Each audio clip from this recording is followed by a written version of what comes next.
واعلموا أنما غنمتم من شيء فأن لله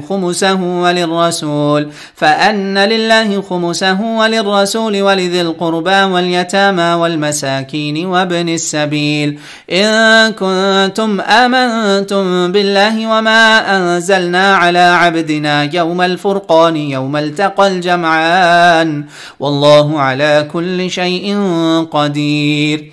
إذ أنتم بالعدوة الدنيا وهم بالعدوة القصوى والركب أسفل منكم ولو تواعدتم لاختلفتم في الميعاد ولكن ليقضي الله أمرا كان مفعولا ليهلك من هلك عن بينة ويحيى من حي عن بينة وإن الله لسميع عليم. وإذ يريكهم الله في منامك قليلا ولو أراكهم كثيرا لفشلتم ولتنازعتم في الأمر ولكن الله سلم إنه عليم بذات الصدور. وإذ يريكموهم إذ التقيتم في أعينكم قليلا ويقللكم في أعينهم ليقضي الله أمرا كان مفعولا وإلى الله ترجع الأمور. يا أيها الذين آمنوا إذا لقيتم فئة فاثبتوا واذكروا الله كثيرا لعلكم تفلحون. وأطيعوا الله ورسوله ولا تنازعوا فتفشلوا وتذهب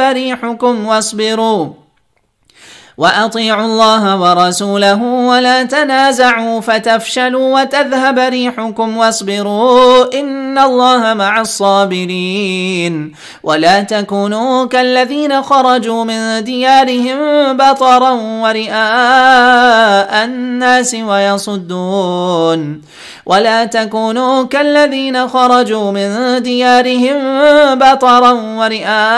الناس ويصدون عن سبيل الله والله بما يعملون محيط.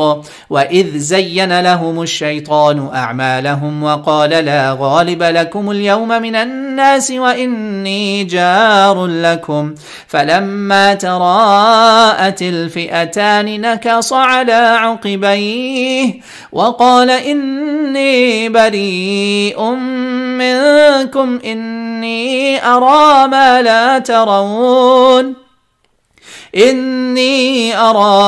ترون إني أخاف الله والله شديد العقاب. إذ يقول المنافقون والذين في قلوبهم مرض غر هؤلاء دينهم ومن يتوكل على الله فإن الله عزيز حكيم. ولو ترى إذ يتوفى الذين كفروا الملائكة يضربون وجوههم وأدبارهم وذوقوا عذاب الحريق ذلك بما قدمت أيديكم وأن الله ليس بظلام للعبيد.